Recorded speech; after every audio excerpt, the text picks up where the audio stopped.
പക്ഷേ ആദ്യ കൊലപാതകം ആ സമയത്ത് അല്ലെങ്കിൽ അതിനു മുമ്പ് തന്നെ ഈ വളരെ നാളുകളായിട്ട് ഈ പ്രത്യേക മാനസികാവസ്ഥയുള്ള സംശയരോഗമുള്ള എല്ലാവരെയും സംശയിക്കുന്ന രീതിയിലുള്ള ഒരു മനോനിലയാണ് ഈ ചെന്താമരയ്ക്ക് എന്ന് നേരത്തെ വാർത്തകളുണ്ടായിരുന്നു. അപ്പോൾ അതേക്കുറിച്ചൊക്കെ ആ നാട്ടുകാർ എന്താണ് പറയുക, ഒരു പ്രത്യേക സ്വഭാവക്കാരനാണ് എന്നാണ് പൊതുവിൽ ഈ പ്രതിയെക്കുറിച്ചുള്ളൊരു അഭിപ്രായം. ആ രീതിയിലുള്ള പെരുമാറ്റമാണ് നാട്ടുകാരോട് എല്ലാം ഉണ്ടായിരുന്നെന്ന് പറയുന്നു. ആദ്യത്തെ കൊലപാതകം പോലും അത്തരം ഒരു സംശയത്തിൽ നിന്നുണ്ടായതാണ് എന്ന വാർത്തകൾ നേരത്തെ വന്നിരുന്നു. ഈ പ്രതിയുടെ ഈ മനോനിലയെക്കുറിച്ചും ഈ സ്വഭാവത്തെക്കുറിച്ചും ഒക്കെ എന്താണ് പ്രതികരണം നാട്ടുകാരുടെ?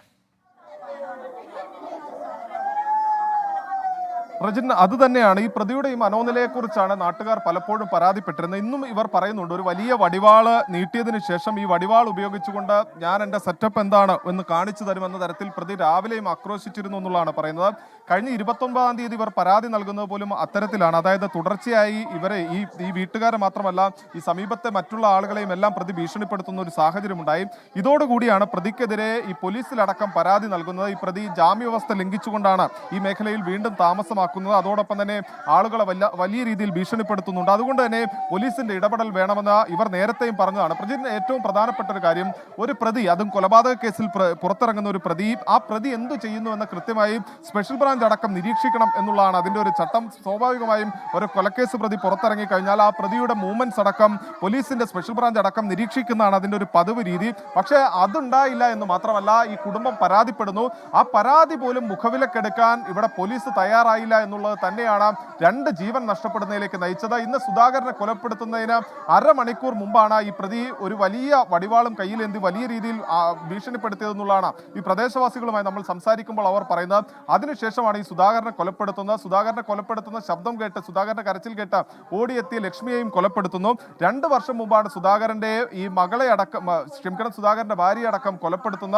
ആ സമയത്തടക്കം ഈ വലിയ രീതിയിലുള്ള പ്രതിഷേധം നാട്ടുകാരുടെ ഭാഗത്തു നിന്ന് ഉയർന്നതാണ്. പിന്നീടും ഈ പ്രതി ഇങ്ങോട്ട് എത്തിക്കഴിഞ്ഞാൽ സമാന കുറ്റകൃത്യമെല്ലാം ആവർത്തിക്കാൻ സാധ്യതയുണ്ടെന്ന് പോലീസിന് മുന്നറിയിപ്പുകൾ നൽകി. പക്ഷേ ഈ മുന്നറിയിപ്പുകൾ പോലീസ് അവഗണിച്ചു എന്നുള്ളത് തന്നെയാണ് കടുത്ത പ്രതിഷേധത്തിലേക്ക് പോകാൻ ഈ നാട്ടുകാരെ പ്രേരിപ്പിക്കുന്നതിലെ ഏറ്റവും പ്രധാനപ്പെട്ട ഘടകം. ഇപ്പോൾ ഇവർ പറയുന്നത്, ഈ പ്രതിയെ പിടികൂടാതെ ഈ മൃതദേഹം വിട്ടു നൽകില്ല എന്നൊരു നിലപാടിൽ ഉറച്ചു നിൽക്കുന്നു. ശക്തമായ പ്രതിഷേധം ഉയർത്തുന്നു. ആലത്തൂർ ഡിവൈഎസ്പി അടക്കം ഈ മേഖലയിലേക്ക് എത്തിയിട്ടുണ്ട്. പക്ഷേ അവർ പറയുന്നത് ഈ പ്രതിയെ പിടികൂടാനുള്ള ഒരു ശ്രമം അത് പോലീസിന്റെ ഭാഗത്തു നിന്ന് ഊർജിതമായി നടത്തുന്നു എന്നുള്ളതാണ് പോലീസ് വ്യക്തമാക്കുന്നത്. ഡോഗ് സ്ക്വാഡ് അടക്കം ഈ മേഖലയിലേക്ക് എത്തിച്ചിട്ടുണ്ട്. ഡോഗ് സ്ക്വാഡ് അടക്കം എത്തി ഇപ്പോൾ നിലവിൽ ഈ സുധാകരന്റെ മൃതദേഹമുള്ള വീട്ടിൽ ഡോഗ് സ്ക്വാഡിനെ എത്തിച്ച് പരിശോധന നടത്തും. അതിനുശേഷം ഈ വനാതിർത്തികളിലടക്കം ഡോഗ് സ്ക്വാഡിനെ എത്തിച്ചുകൊണ്ട് ഒരു പരിശോധന നടത്താനുള്ള ഒരു ശ്രമമാണ് പോലീസ് നടത്തുന്നത്. ഈ കൊലപാതക ശേഷം പ്രതി നെല്ലിയാമ്പതി വനത്തിലേക്ക് ഓടിക്കയറി എന്നുള്ളതാണ് പോലീസിന് ലഭിച്ചിരിക്കുന്ന പ്രാഥമിക വിവരം. അതിന്റെ ഭാഗമായിക്കൊണ്ട് തന്നെ വനംവകുപ്പിന്റെ അടക്കം ഉദ്യോഗസ്ഥരെ ഈ തെരച്ചിലിന് വേണ്ടി സഹായം അഭ്യർത്ഥിക്കുകയും ചെയ്തിട്ടുണ്ട്. എന്തായാലും ഈ സംസ്ഥാന അതിർത്തി വിടുന്നതിനുള്ള ഒരു സാധ്യതയും പോലീസ് തള്ളുന്നില്ല. അതുകൊണ്ട് തന്നെ കാടിളക്കിയുള്ള ഒരു തെരച്ചിലിലേക്ക് പോലീസ് കടക്കുന്നു. പക്ഷേ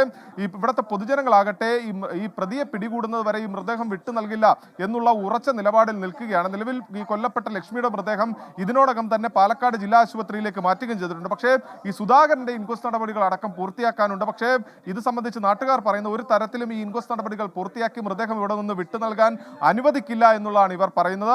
അത് ഈ കൊലപാതകം നടക്കുന്നതിലേക്ക് നയിച്ചത് പോലീസിന്റെ വീഴ്ച കൃത്യമായി ഉണ്ട് എന്നുള്ളതാണ് പറയുന്നത്. ചേച്ചി, നിങ്ങൾ എന്നായിരുന്നു പരാതി കൊടുത്തത്?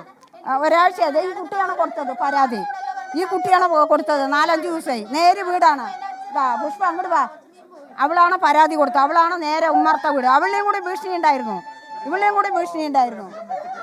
പ്രതിയെ പലപ്പോഴും പല ആളുകളെയും കൊല്ലുമെന്നൊക്കെ ഭീഷണിപ്പെടുത്തിയത് കൊണ്ടാണ് ഞാൻ പരാതി പറഞ്ഞത്. ഭീഷണിയുണ്ട്. ചേച്ചിനെ കൊന്നിട്ട് ലാസ്റ്റ് ഞങ്ങളെ 2 പേരെയും കൊല്ലണം പറഞ്ഞിട്ട് ഭീഷണിയുണ്ട് പറഞ്ഞ് ഞങ്ങൾ 3 പ്രാവശ്യം പോയി കംപ്ലൈന്റ് കൊടുത്തു പോലീസ് സ്റ്റേഷനിൽ. അപ്പം അവർ പറഞ്ഞു കോർട്ടിലേക്ക് ജാമ്യം കൊടുത്തിരിക്കും, ഞങ്ങൾക്കൊന്നും ചെയ്യാൻ പറ്റില്ല. അയാൾ എന്തെങ്കിലും ഭീഷണിപ്പെടുത്തുകയാണെങ്കിൽ കണ്ണുകൊണ്ടോ മൂക്കുകൊണ്ടോ മാക്കുകൊണ്ടോ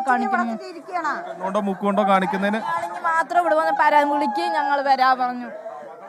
അല്ലാതെ ഇടപെടാൻ പറ്റില്ല എന്ന് പോലീസ് പറഞ്ഞു. ഞങ്ങളോട് ഈ കുട്ടി പറഞ്ഞു, അമ്മ അവൻ ജയിലിൽ നിന്ന് വന്നിട്ടുണ്ട്, എനിക്ക് ഭയമാണ് അവിടെ ഇരിക്കാൻ എന്ന് ഈ കുട്ടി ഞങ്ങളോട് പറഞ്ഞു. അയാളുടെ വീട്ടിലല്ലേ വന്നിരിക്കുന്നത് എന്നൊക്കെ ജനല് തുറന്ന് നോക്കി. ഇന്നലെ മിഞ്ഞാന്നൊക്കെ ജനലിൽ കൂടെ നോക്കിയിട്ട് ഇവിടെയുള്ള ആൾക്കാരെടുത്ത് പറഞ്ഞത് അവളെ മിണ്ടാതിരിക്കാൻ പറഞ്ഞോ, മിണ്ടാതിരുന്നില്ല പറഞ്ഞാൽ ശരിയാകില്ല. അവള് എന്റെ വീട്ടിലേക്ക് എന്നെ എന്തിനു ശ്രദ്ധിക്കുന്നു ചോദിച്ചു. ഇന്ന് രാവിലെ ഒരേ കാറുള്ളായിരുന്നു.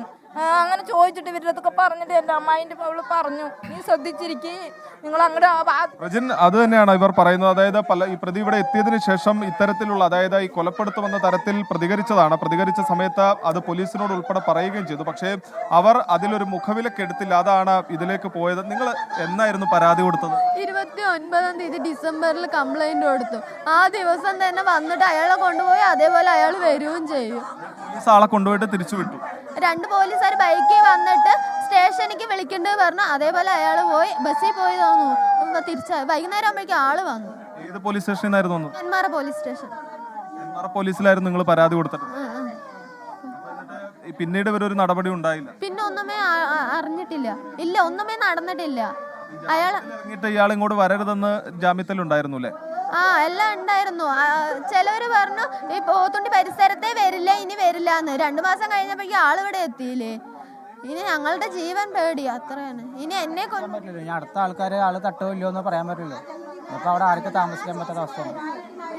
ഈ പുഷ്പ ചേച്ചി, ബിന്ദുവിലമ്മ അങ്ങനെ ഉള്ളവരായിരുന്നു. എങ്ങനെ എൻ്റെ അച്ഛനെയും അച്ഛമ്മനെയും പക വന്നെന്ന് അറിയില്ല. പെണ്ണുങ്ങളാണല്ലോ ഇവന്റെ ഭാര്യേനെ ഇതാക്കിയത്. എൻ്റെ അച്ഛനും അച്ഛമ്മയും എങ്ങനെ ഇതിൽ വന്നെന്ന് എനിക്ക് അറിയില്ല. ചിലപ്പോ ഇനി ഞാനായിരിക്കാം.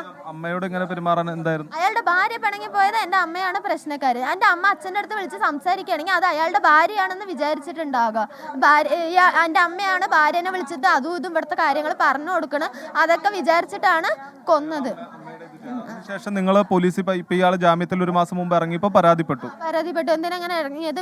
എനിക്കും പേടിയാണ്. ഭീഷണിപ്പെടുത്തുകയും ചെയ്യുന്നുണ്ട്. അയാൾ പെട്ടെന്ന് എന്തെങ്കിലും ഒന്ന് നിയമ നടപടി സ്വീകരിക്കണം പറഞ്ഞിട്ട് കൊടുത്തിട്ടുണ്ടായിരുന്നു. ഒന്നും ഉണ്ടായില്ല. ഇല്ലല്ലോ. അച്ഛന്റെ ജീവനും അച്ഛമ്മയുടെ ജീവനും പോയി. ഇനി ഞാൻ ഇല്ലെങ്കിൽ അച്ഛൻ വരുമ്പോ ഞാൻ അച്ഛന്റെ കൂടെ വരിക. ഇല്ലെങ്കിൽ ഞാൻ ഇന്നലെ വരാൻ എനിക്ക് പേടിയായതുകൊണ്ട് മാത്രമാണ് ഞാൻ വരാതിരുന്നത്. ഇല്ലെങ്കിൽ ഞാൻ അച്ഛന്റെ കൂടെ തന്നെ ഉണ്ടാവണതാ. ഇപ്പൊ അച്ഛൻ എനിക്ക് പേടിയായതുകൊണ്ട് ഞാനും വന്നില്ല. അപ്പൊ ഞാനും ഇവിടെ ഉണ്ടെങ്കിൽ എന്റെ ജീവനും പോയിട്ടുണ്ടാവില്ലേ?